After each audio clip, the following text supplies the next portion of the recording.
Hello, and welcome to Mind Sherlock, where every story feels like a conversation over a warm cup of coffee.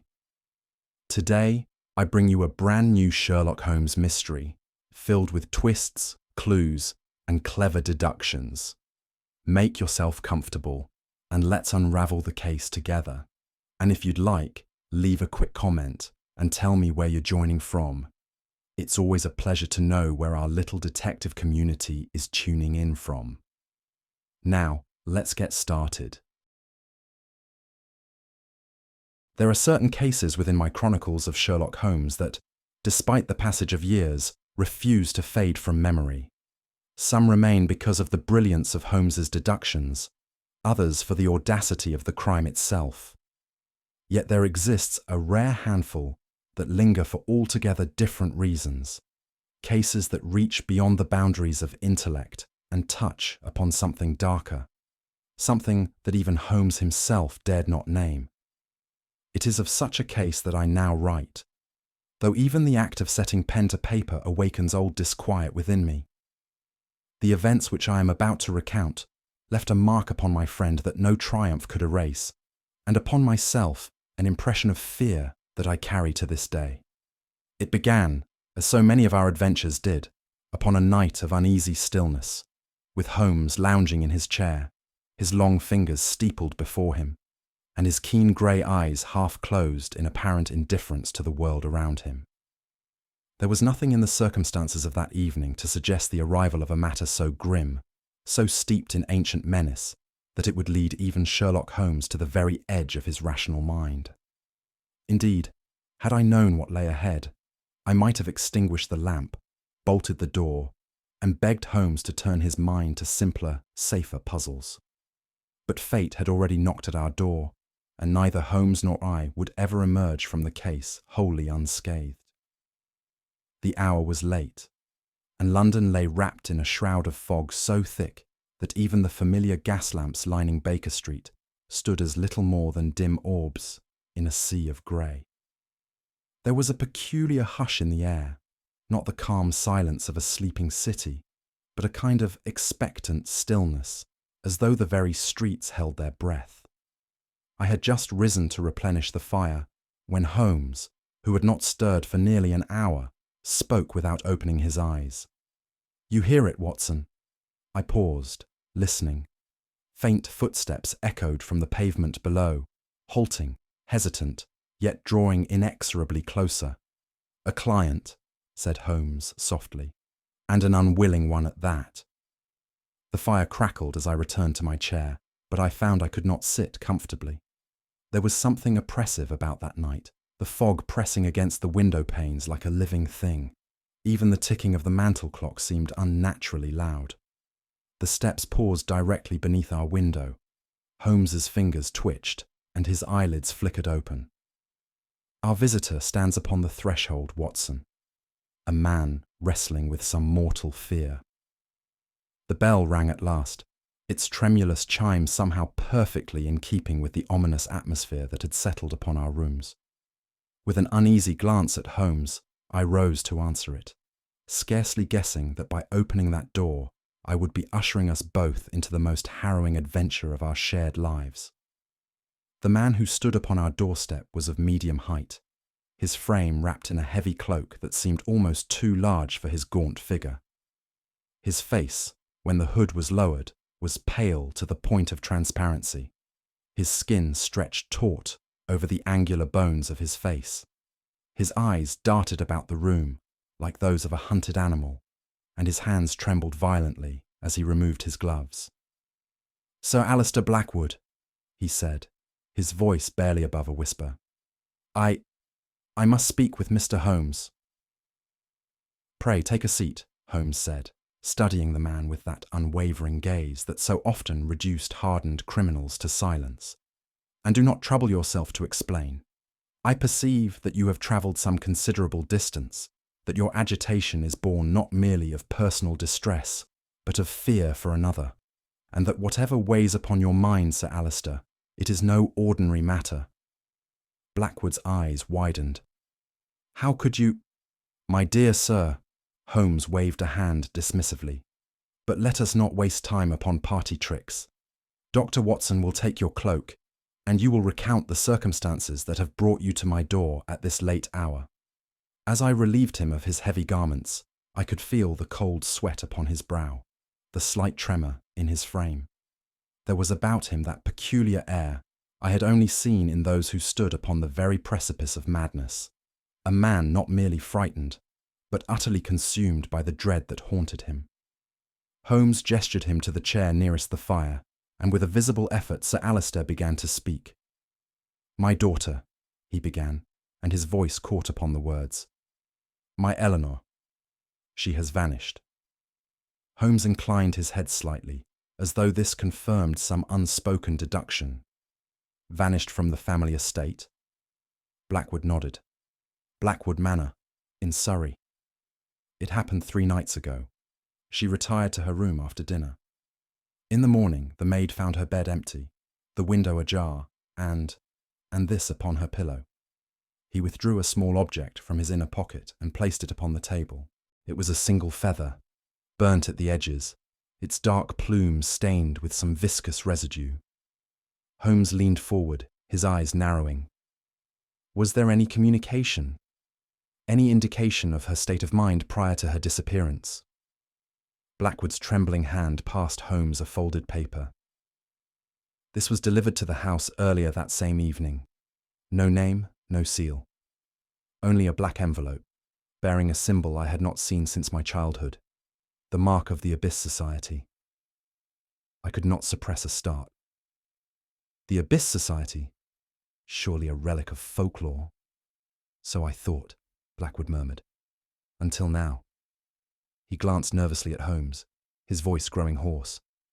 "There are stories, ancient, terrible stories, of an order sworn to punish those who betray their own blood. It is said they drag their victims into the abyss itself, a fate worse than death. My family, there are sins in our past, gentlemen, sins I had hoped were buried." Holmes steepled his fingers once more, his expression unreadable. "And yet," he said softly, "the past has a curious habit of clawing its way back into the present." The fire crackled, and for a moment none of us spoke. Outside, the fog curled tighter around Baker Street, as if the very city strained to hear the tale that would follow. The name Abyss Society stirred a faint recollection in my mind, though I could not immediately place it. Holmes, however, had leaned forward, his fingertips pressed together, his gaze fixed keenly upon our guest. "You have heard of it, then?" Blackwood asked, his voice faltering.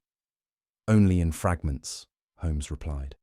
"A legend whispered in certain circles, a tale so outlandish that even the most credulous dismissed it as rural fancy. And yet it seems this shadow from the past has found new purchase." Blackwood nodded grimly.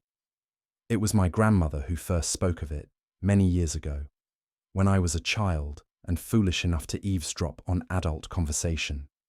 She warned that the Blackwood family had enemies not of flesh and blood, but of ancient vengeance. Long ago, my ancestor stood accused of betraying a secret covenant, though the precise nature of that covenant was never made clear to me. For that sin, the Abyss Society passed sentence, not death, but something worse. They would, she said, drag the guilty into the abyss itself." "An effective tale for frightening children," I remarked, though I felt Holmes's eyes upon me, sharp with meaning. "You misunderstand, Doctor," Blackwood said quietly. "For some, the abyss was no mere fable. There were incidents, unexplained disappearances, bodies found with faces frozen in unnatural terror. No evidence of violence, no wounds, nothing but fear itself carved into their features. I could not suppress a shudder."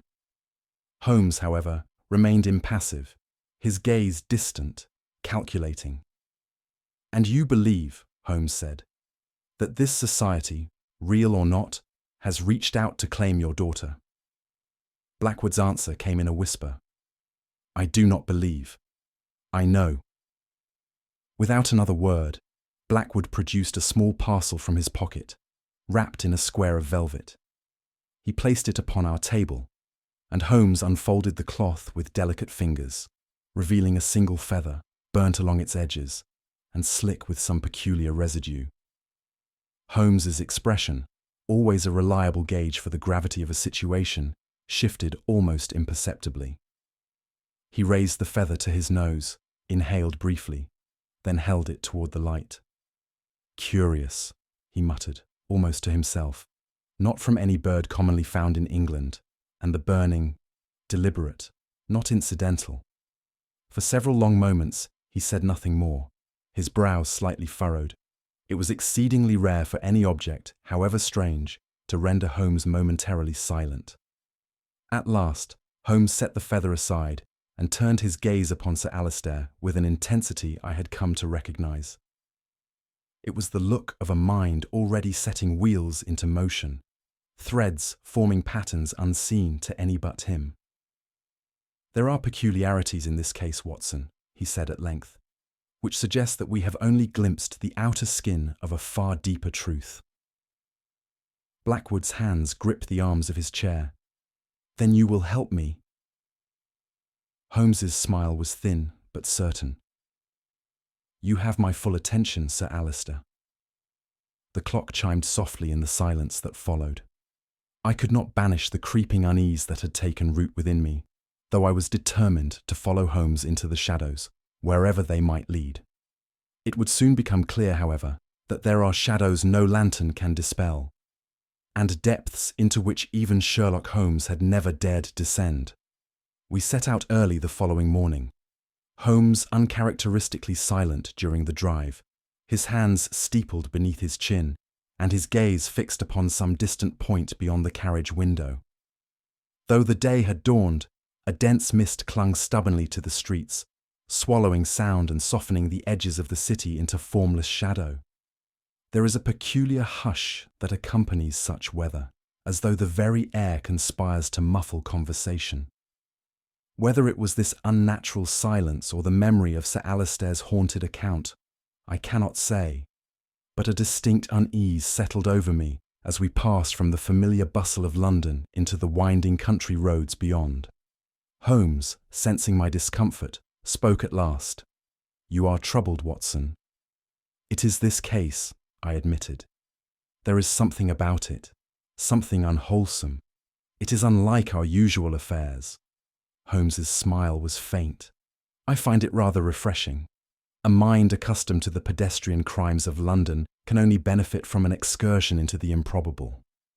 His tone was light, but I detected beneath it the undercurrent of genuine interest, a spark of eagerness I had not seen in some weeks. Yet even Holmes's confidence could not entirely dispel my foreboding. The mist thickened as we neared our destination, and by the time the looming shape of Blackwood Manor came into view, I found myself sincerely regretting that we had not left this particular case to the imagination of folklore.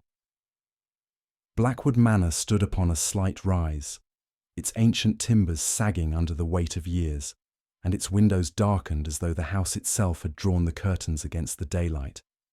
It was not large, nor ostentatious, but there was something about its aspect that spoke of quiet decay, of secrets kept too long behind its weathered walls.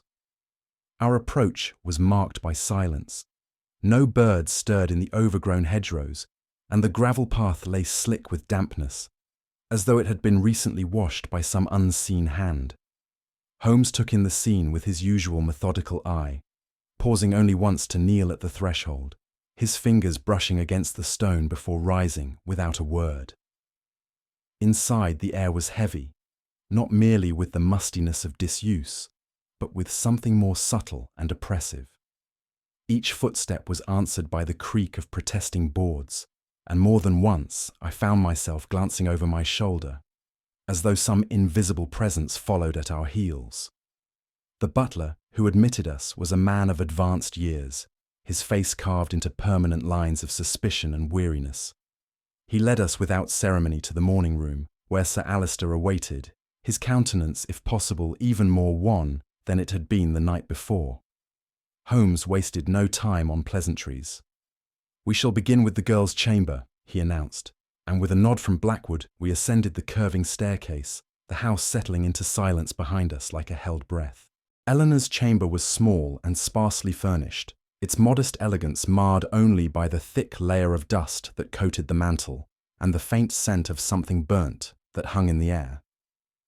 It was Holmes who first approached the dressing table, his sharp eye catching upon the surface of the mirror. "Curious?" he murmured. "Do you observe it, Watson?" I stepped forward, and only then did the mark become clear, a crude symbol scrawled into the glass with a fingertip dipped in ash. It was an eye, inverted so that the lid lay below and the iris above, its contours imperfect but unmistakable. "What do you make of it?" I asked. Holmes's reply was evasive. "I make of it precisely what I am meant to make, a suggestion rather than a fact."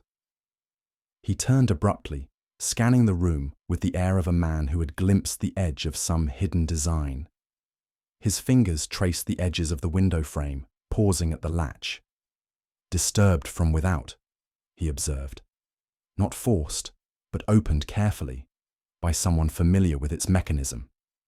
He moved next to the bed, drawing back the sheets with clinical precision. Near the pillow, almost hidden in the fold, lay another feather, identical to the first. "Repetition," Holmes said softly, "a hallmark of the theatrical mind." I was about to press him further when the door creaked open, and the butler stood upon the threshold, his lined face more severe than before.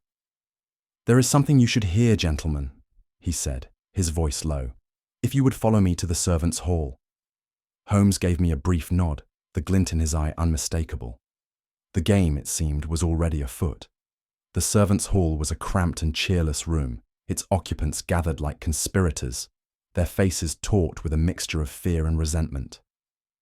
Holmes wasted no time in introducing himself, his calm authority quickly silencing any initial resistance.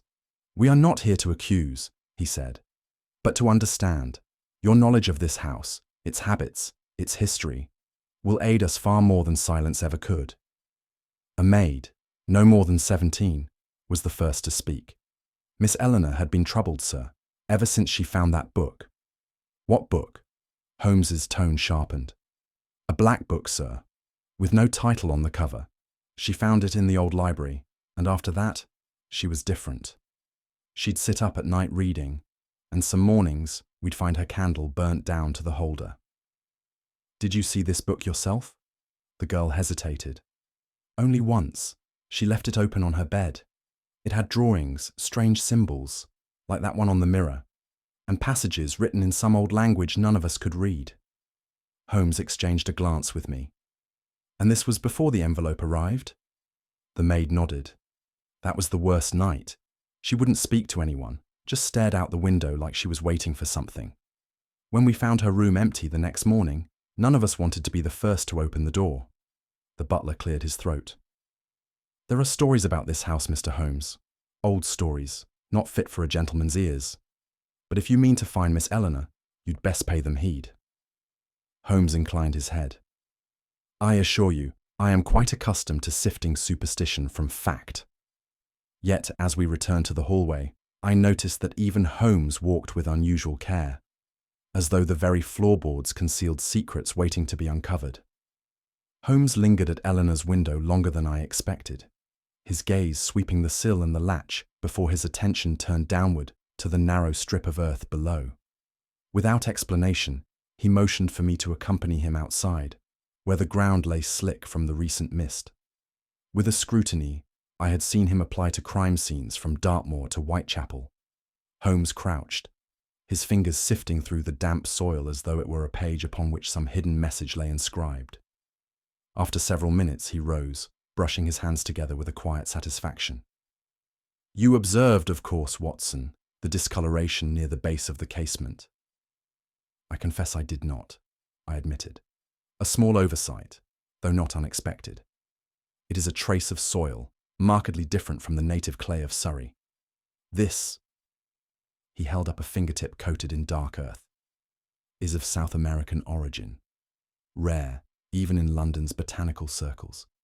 Its presence here is inexplicable unless our intruder carried it upon his person." South American, I echoed. What could such a connection possibly mean? Holmes smiled faintly. That, my dear Watson, is precisely what we must now uncover. I suggest our next step takes us not further into the garden, but to the British Museum. If Miss Eleanor's curiosity truly led her into dangerous waters, it is there we shall find the first ripple. With that, Holmes turned on his heel, and I followed him to the waiting carriage, my mind a whirl of questions without answers. The reading room of the British Museum was a place Holmes and I had visited often, but I could not recall a time when our inquiries were received with such visible apprehension. The clerk, a nervous man with ink-stained fingers, blanched at the mere mention of Eleanor Blackwood's name. Yes, he stammered. The young lady was here, several times in fact. Always asking for the same volume, though we advised her against it. And what volume was that? Asked Holmes.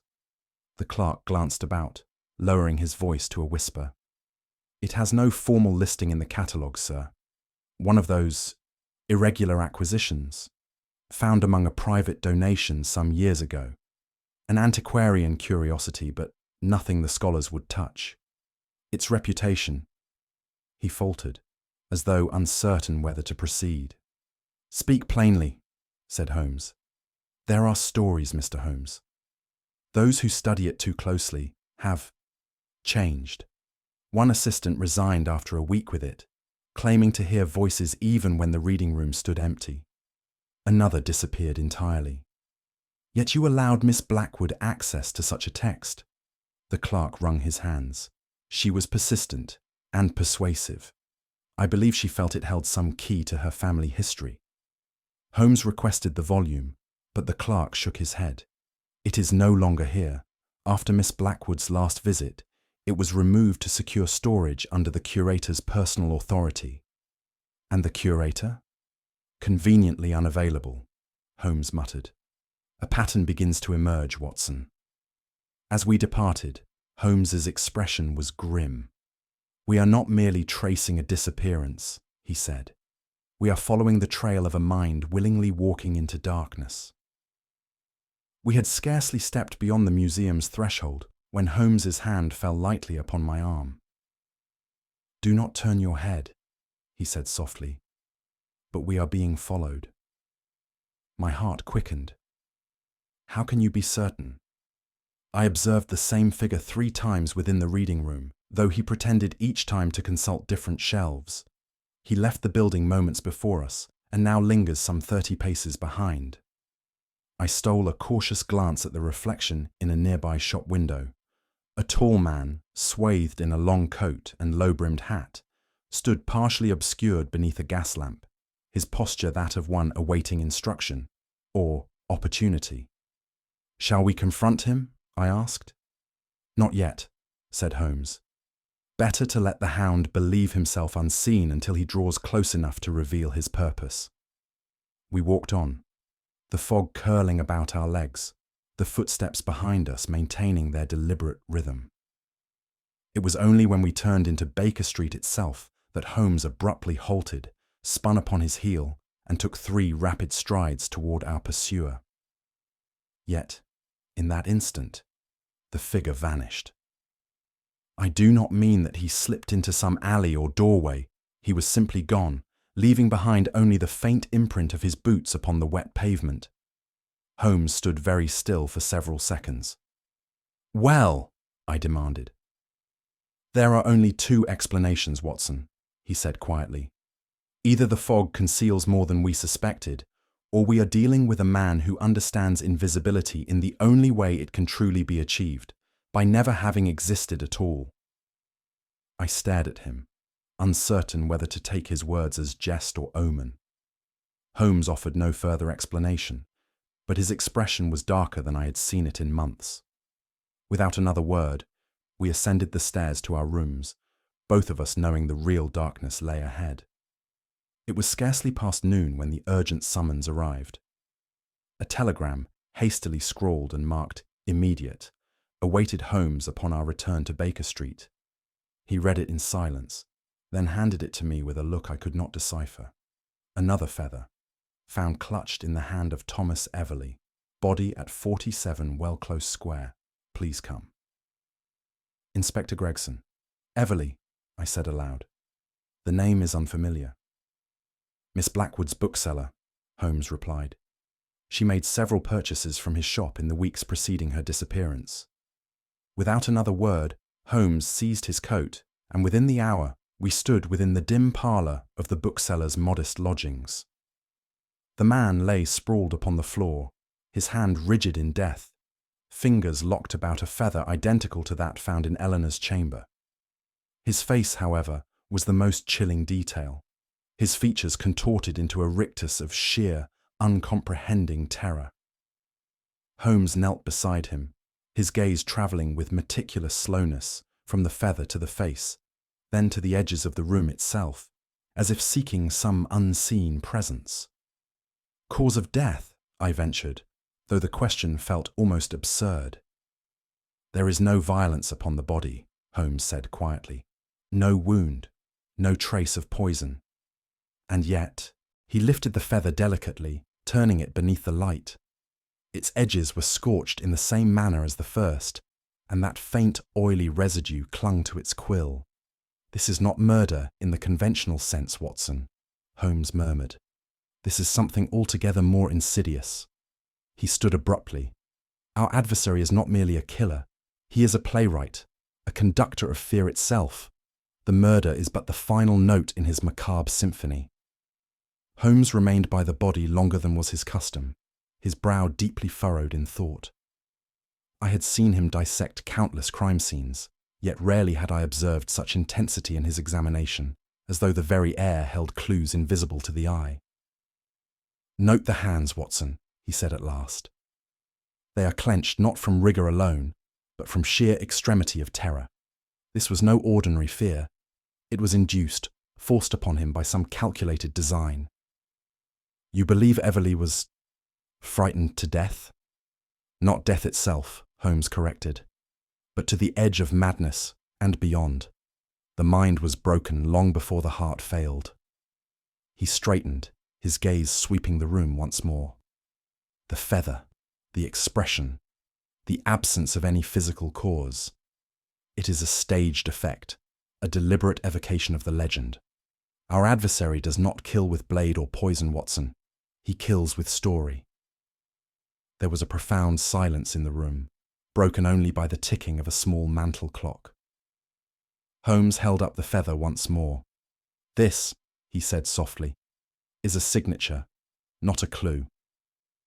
We departed in silence, Holmes's expression unusually grim. For all his brilliance, I detected in him a rare uncertainty, a sense that he faced not merely a murderer, but a mind as theatrical as it was cruel. We had scarcely returned to Baker Street when Mrs. Hudson met us at the door, bearing a letter upon her silver salver. Its envelope was of black paper, sealed with red wax pressed into the shape of an inverted eye. Holmes took it with no trace of surprise, merely raising one brow before breaking the seal.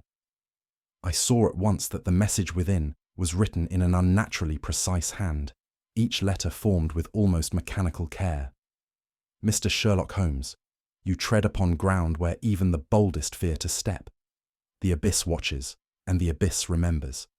Come to me if you dare, and see what lies beneath. The Keeper of the Abyss. Holmes read it aloud, his voice devoid of inflection, then passed it to me. I confess that, upon reading it for myself, a distinct chill crept along my spine. An invitation, I said, attempting to sound unimpressed. Nothing more. An invitation, certainly, Holmes agreed, but also a declaration. A declaration of what? That our adversary is no mere murderer acting from greed or passion.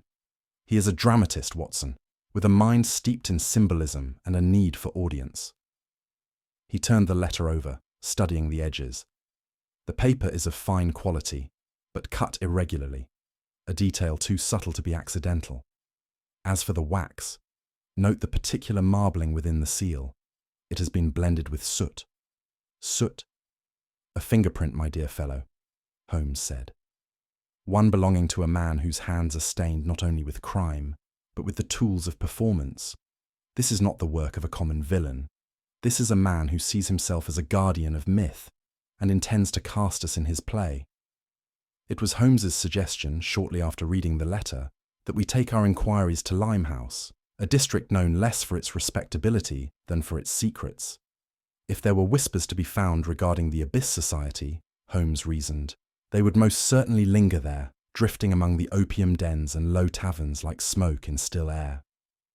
We passed through streets that seemed unnaturally quiet, the fog clinging more stubbornly the nearer we drew to the river.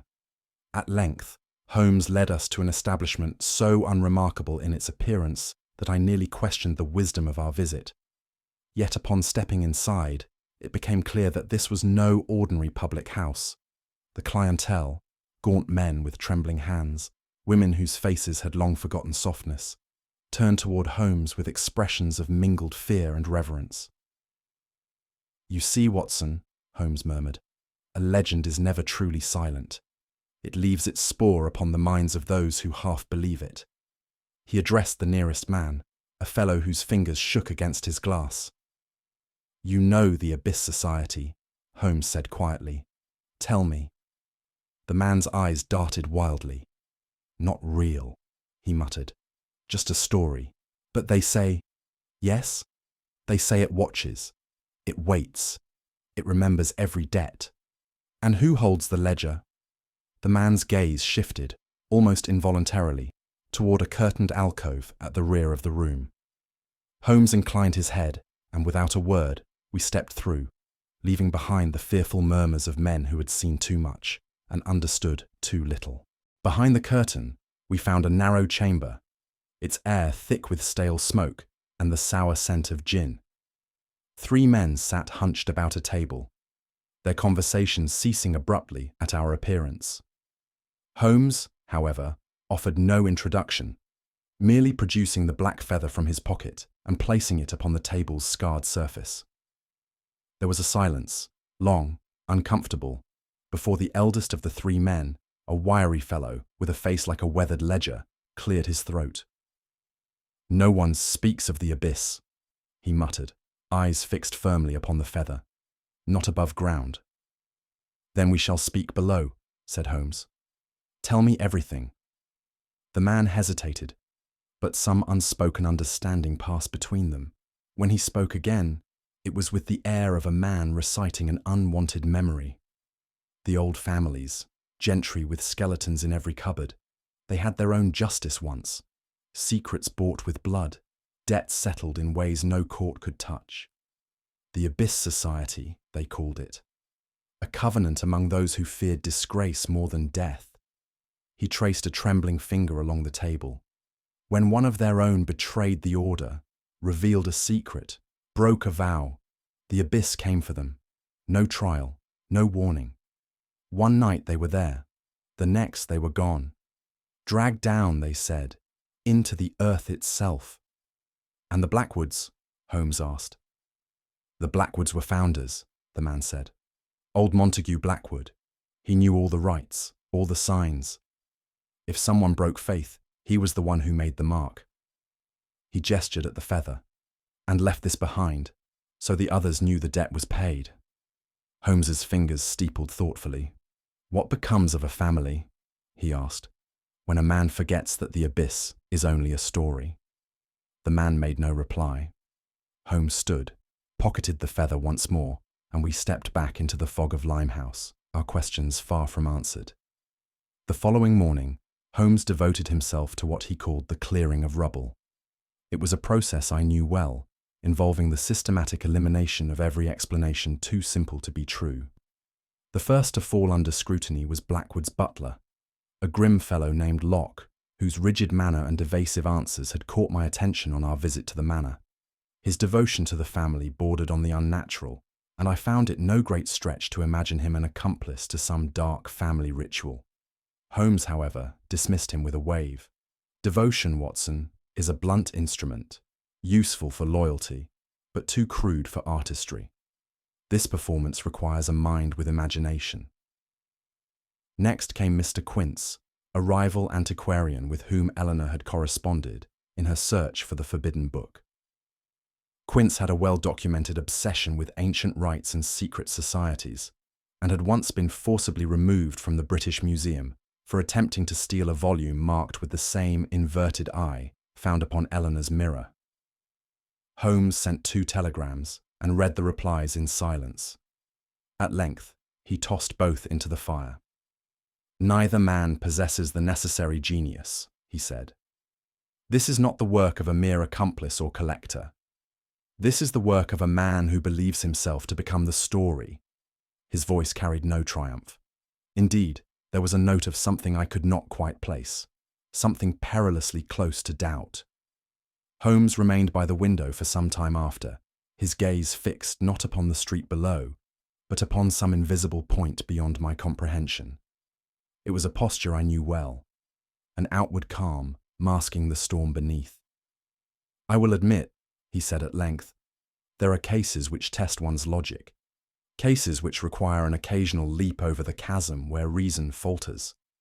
"And this is one of them?" I asked. "Perhaps." There was something in his tone I'd heard only once before, during the dark affair of the hound upon the moor.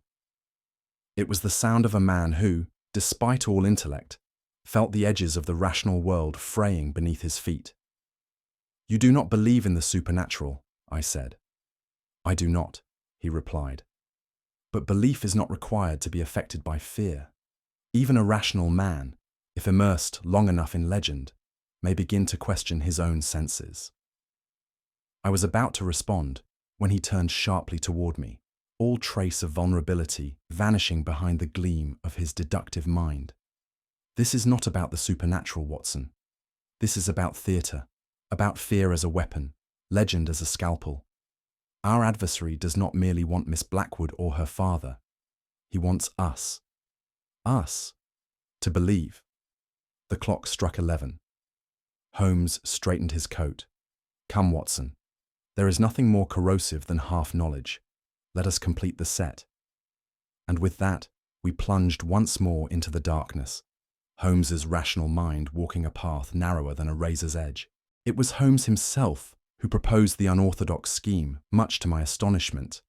I had expected his usual course of logical confrontation, a sudden unveiling of the culprit by weight of sheer evidence. Instead, he instructed Sir Alistair to summon the household to Eleanor's chamber at the hour of midnight, and to spread the word, subtly but deliberately, that Mr. Sherlock Holmes intended to speak with Eleanor's spirit. "You cannot be serious," I protested, as we ascended the staircase to the room in question. "I am never more serious, Watson," Holmes replied. "We are no longer pursuing a criminal bound by common motives. Our adversary is a man who believes himself a priest of legend. The only way to draw him out is to step directly into his theatre." The appointed hour arrived, and a meagre company assembled. Sir Alistair, pale and trembling; the butler, whose scepticism was matched only by his fear; and 2 of the maids, who clutched their hands together as though prayer might fortify their courage. Holmes stood at the foot of Eleanor's bed, a single candle casting flickering light upon his face.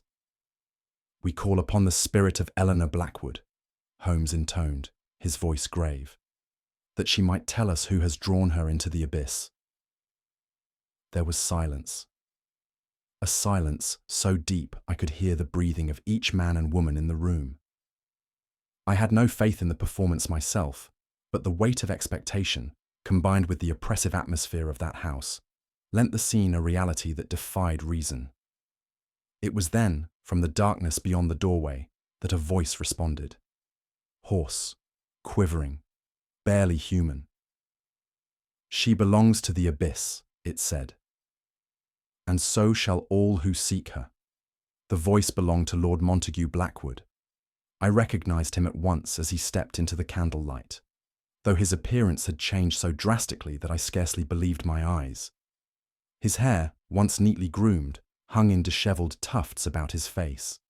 His skin bore a waxy pallor, and his eyes, wide, staring, seemed incapable of blinking. "Montague." Sir Alistair staggered back, his voice a strangled whisper. "What devilry is this? There is no devilry, Montague said, though his trembling hands betrayed him. Only justice, only the will of the abyss. Holmes gave no sign of surprise. So you are the keeper, he said quietly. I wondered when you would show yourself. Montague's gaze flicked toward Holmes, and for an instant the wild fervour faltered. You do not understand, he muttered.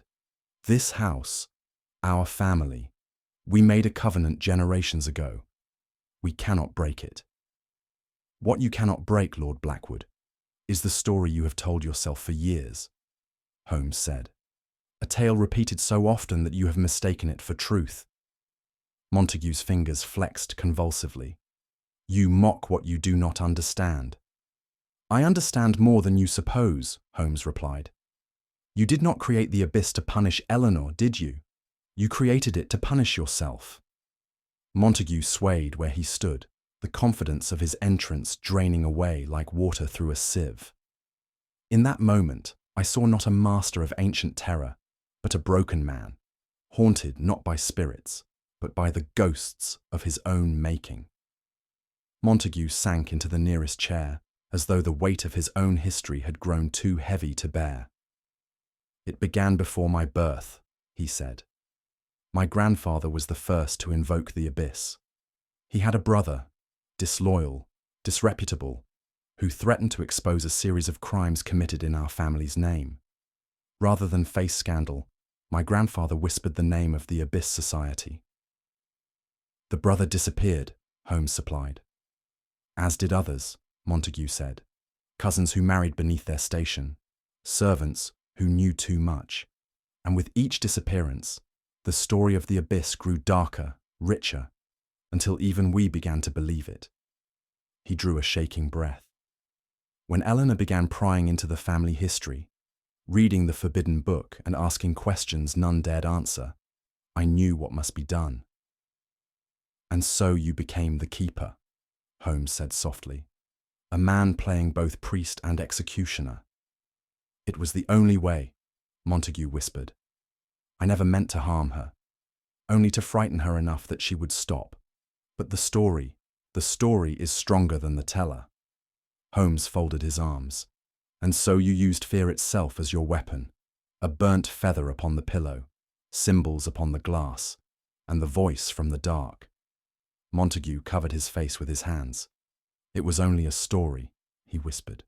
Only a story. Holmes's expression was unreadable. There are no stories, Lord Blackwood, he said quietly. Only crimes. Holmes stood over Lord Montague Blackwood, who now slumped forward in his chair, his head bowed beneath the weight of his own confession. Yet Holmes's expression bore neither triumph nor pity. There was only the restless calculation of a mind not yet satisfied, a puzzle still incomplete. You speak of the abyss, Holmes said softly. But an ancient story alone cannot kill a man in his bed, nor drive a bookseller to die clutching a feather in terror. No, Lord Montague, there is method beneath your madness, a theatre of shadows you have constructed with meticulous care. He strode to the far wall, his fingers tracing the edge of the panelling until, with a sudden press, a portion of the wood slid noiselessly aside. Behind it lay a narrow corridor, its walls streaked with soot and something faintly luminous. Holmes withdrew a small handkerchief, dabbing the surface, then held it beneath his nose. Phosphorus, he said. Coated upon the walls, it would cast a spectral glow under the correct conditions. Combined with the smoke we found in Eleanor's chamber, the effect would be suitably unearthly. He turned to the window. And the feather? A simple delivery system, its quill hollowed and filled with vapor, one derived no doubt from the opium with which you laced the house. A hallucinogenic mist, creating visions both terrible and precise, each tailored to the victim's greatest fear. Montague raised his head, his face damp with sweat. It was only meant to frighten her. Yet fear has its own momentum, Holmes said coldly, and once set loose, it will not be contained. I stood dumbfounded at the sheer complexity of the scheme, the blending of ancient legend with scientific precision. But Holmes gave me no time to dwell, for already he had turned toward the fireplace. where a second hidden latch revealed a stone stair descending into the earth. "Come, Watson," he said. "The abyss awaits." The narrow stair led into the very foundations of Blackwood Manor, a space which no sane architect would have included in its plans. The air grew colder with each step, heavy with dampness and the faint metallic tang of old earth disturbed after too many years at rest. Holmes moved ahead of me, his footsteps measured, his lantern raised just high enough to illuminate the path. From above, Montague's voice followed us, rising in fevered tones as he muttered prayers, or curses, to the abyss he had created. "What purpose did this place once serve?" I asked in a hushed whisper. "Punishment," Holmes replied. "This was no mere cellar, Watson. This was a vault of silence, a place where inconvenient family secrets could be interred, both living and dead." The passage ended in a stout iron door, its surface marked with the now familiar symbol of the inverted eye. Holmes's fingers traced the rusted latch, and with a single, decisive motion, he forced it open. The stench that greeted us was almost physical in its intensity, an oppressive mixture of damp, mold, and the acrid sting of opium smoke. Inside, the vault was scarcely more than a stone cell, its floor uneven and its corners shrouded in shadow. And there, curled in a ragged heap upon the floor, lay Eleanor Blackwood. Holmes stepped forward, his voice suddenly soft. "Eleanor?" She flinched at the sound, her hands raised defensively, her wide eyes seeing something far beyond the present moment. I knelt beside her, taking her wrist in my hand. Her pulse was weak, her breathing shallow, and her skin clammy with the telltale signs of opium poisoning. "She lives," I said, my voice thick with relief. "For now," Holmes replied, "but we must move quickly. The story Montague crafted for her has not yet finished speaking." It took all my medical experience, and no small effort, to bring Eleanor back to consciousness. Even then, her gaze was glassy, her thoughts trapped in some liminal space between dream and waking. "They came for me," she whispered. "From the dark. They showed me the abyss, and I fell." Holmes knelt beside her, his voice gentle. "Eleanor, listen carefully. There is no abyss. There are no spirits. What you saw, what you heard, it was created, crafted to frighten you." Her hands clutched at his sleeve. But the eyes, they were everywhere, watching. Holmes's expression hardened. "The eyes are only symbols, Eleanor. Symbols placed where your uncle knew you would see them."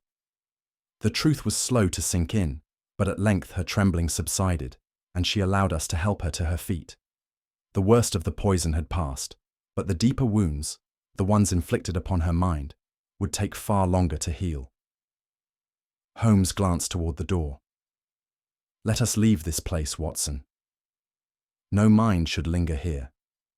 We had scarcely crossed the threshold when Montague himself appeared at the top of the stair, his arms outstretched, his face a mask of wild triumph.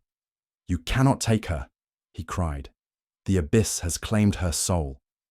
Holmes placed himself calmly between Montague and the girl. "The abyss, my dear Lord Blackwood," he said, "is nothing more than the shadows of your own mind." With a sudden, feral cry, Montague lunged forward, his hands grasping at Holmes's throat. Holmes sidestepped the attack, but Montague's momentum carried him too far. The edge of the stair gave way beneath his weight, and for a terrible instant he hung suspended, then tumbled backwards into the very darkness he had summoned. The silence that followed was absolute. Holmes stood motionless for several seconds, his breathing measured, his composure seemingly intact.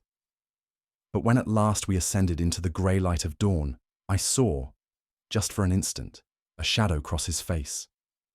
"There are no ghosts, Watson," he said softly, "but there are stories." And some stories, it seemed, could haunt even Sherlock Holmes. It was near dawn when we emerged from the bowels of Blackwood Manor, the chill air heavy with mist and silence. Lord Montague Blackwood had been taken into custody, his spirit broken, his mind no longer capable of distinguishing fact from his own phantasms.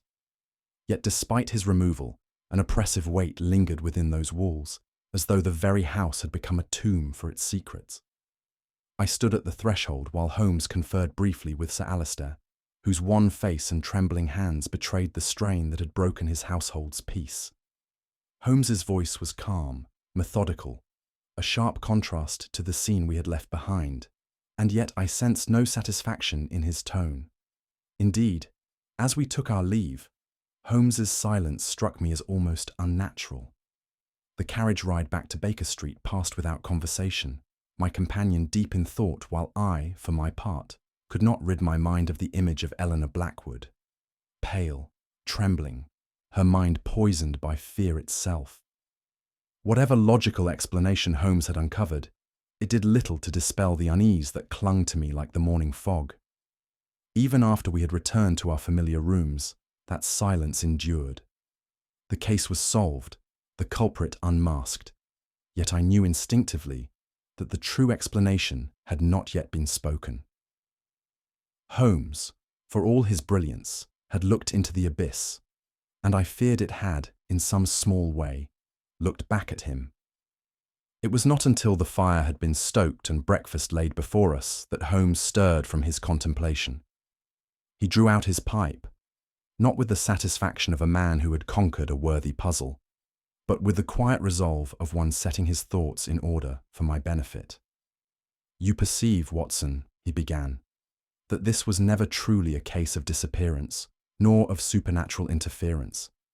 It was, from first to last, a carefully orchestrated performance, its stage set long before Eleanor Blackwood ever laid hands upon that accursed book." He gestured toward the feather, which lay upon the mantelpiece. "Consider the symbolism, the feather, the burnt edges, the unnatural residue upon the quill. Each detail calculated not to harm, but to terrify. The feather was not merely a calling card, but a trigger, a reminder of whispered stories told in childhood nurseries, reinforced by the ominous letter and the symbol upon the mirror."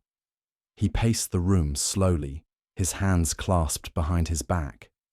Montague Blackwood, a man steeped in the superstitions of his family, found in these legends both a weapon and a refuge. By invoking the Abyss Society, he gave shape to his own guilt and fear, transforming them into something external, something that could punish others while absolving himself. Holmes paused, the faintest trace of distaste curling his lip. "It was a performance, Watson, but one staged so thoroughly that even its author lost sight of the boundary between truth and invention. Montague was not merely a deceiver, he was his own most willing victim." I shook my head in wonder. "But the mechanics, Holmes, the feather, the vapour, the glowing envelope, how was it all achieved?" Holmes smiled faintly. "Ah, my dear Watson, that is the next act of our little performance." Holmes crossed to his desk, where an array of small objects lay assembled: the feather, the envelope, and a small phial of dark earth. Each item had passed through his fingers more than once during the investigation, yet only now did he set them out in their proper order, like clues on a chessboard ready for explanation. "The feather, to begin with," he said, holding it aloft, "taken not from any spectral creature, but from Montague's own study. A tropical bird acquired during his youthful travels in South America.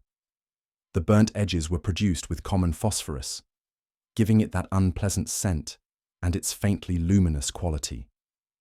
He placed it aside and took up the phial. "This, you will recall, is the soil found beneath Eleanor's window. It is not native to Surrey, nor to any English garden. It is Amazonian loam, imported among Montague's shipments years ago.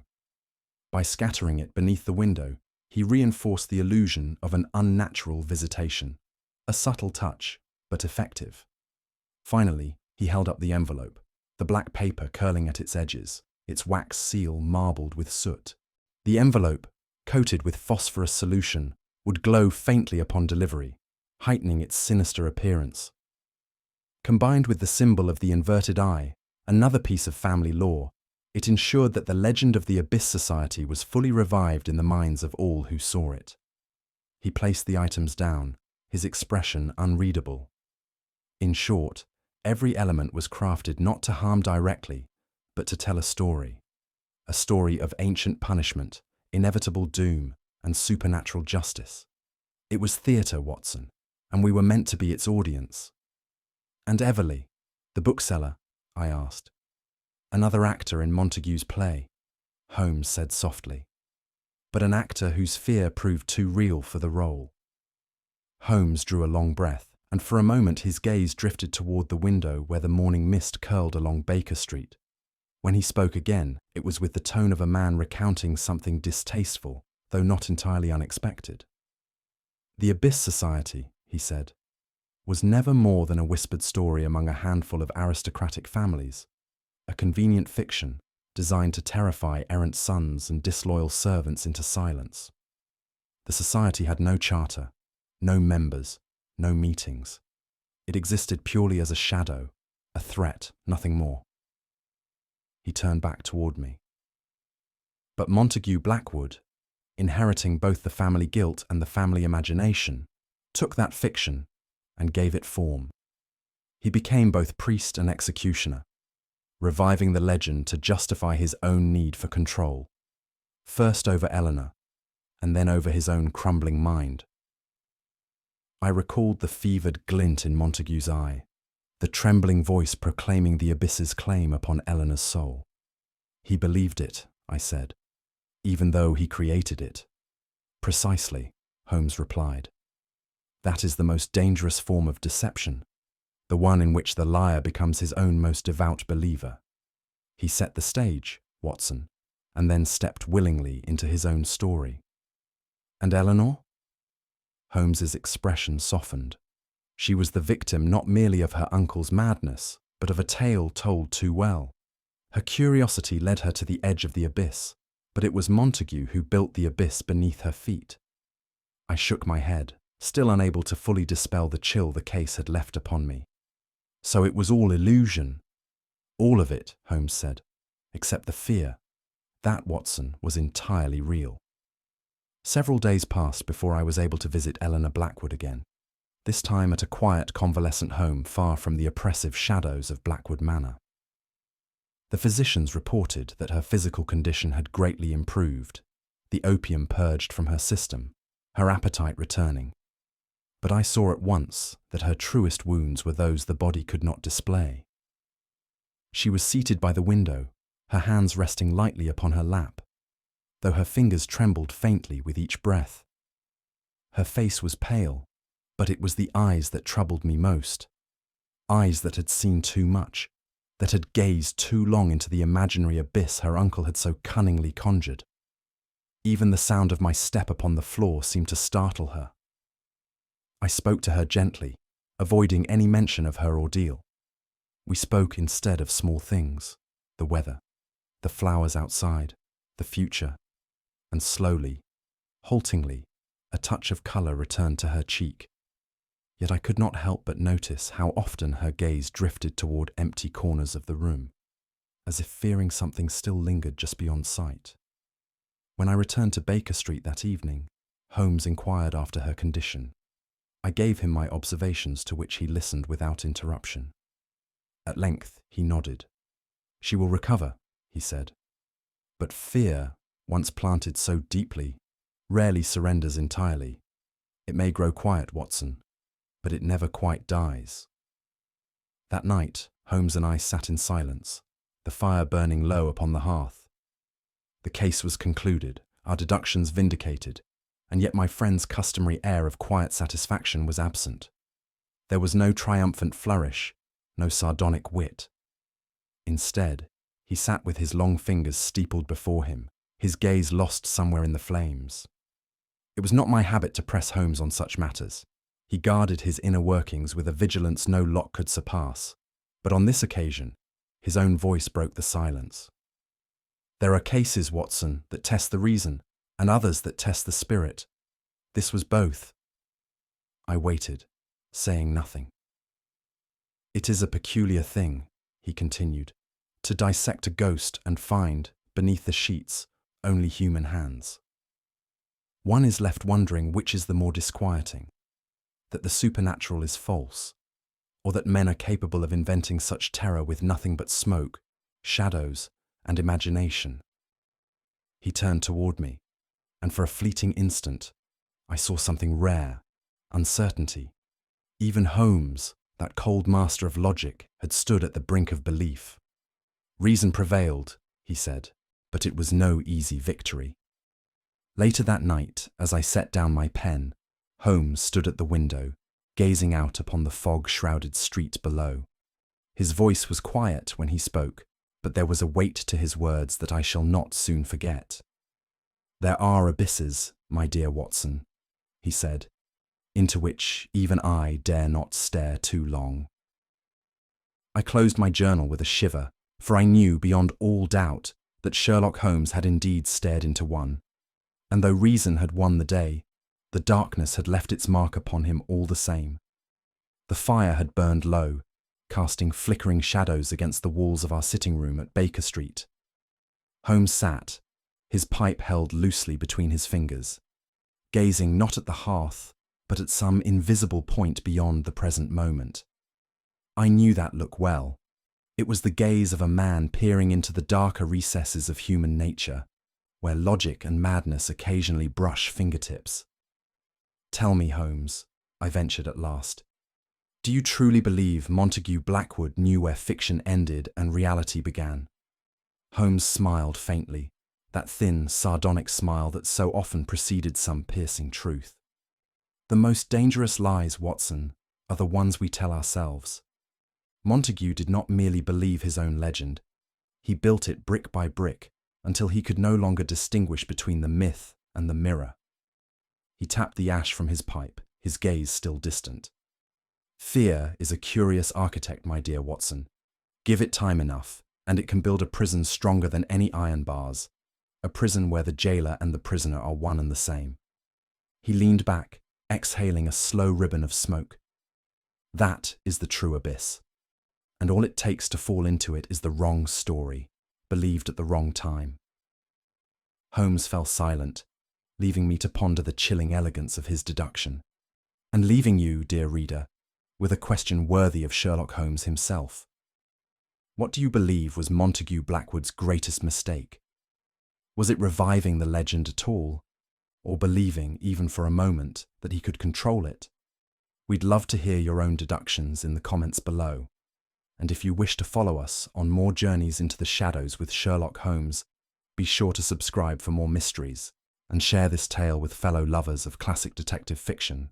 After all, every story leaves its mark, but only if it's told.